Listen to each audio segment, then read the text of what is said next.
Alam kong baka hindi ito maintindihan ng ibang tao. Pero habang nasa burol niya noon, minsan naiisip ko, parang mas okay pa sana kung nagkasakit na lang siya ulit.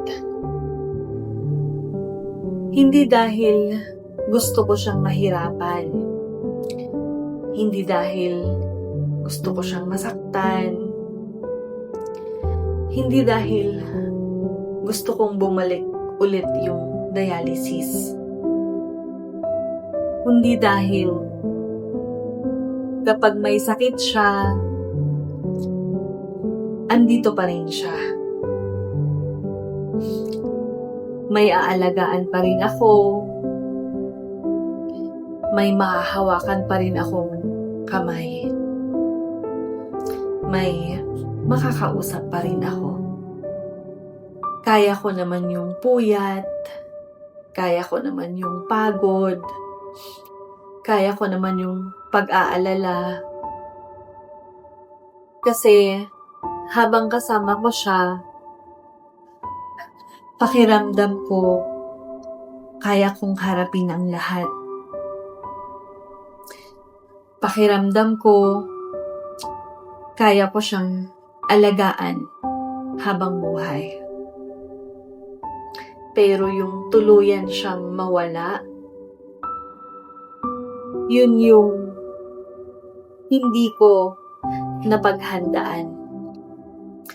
Kasi sa lahat ng laban na hinarap namin, lagi kaming magkasama.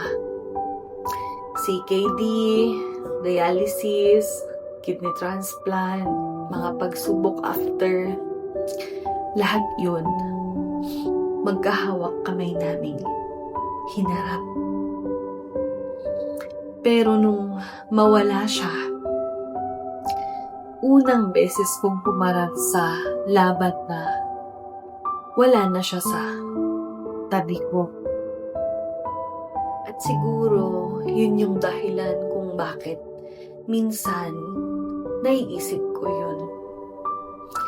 Hindi dahil sa gusto ko siyang magkasakit ulit, kundi dahil mas kaya kong makita siyang lumalaban kaysa tanggapin na wala na siya. Dahil kapag may sakit siya, may pag-asa pa, may laban pa, may pagkakataon pa kaming manalangin at umasa na pagagalingin ulit siya ni Lord.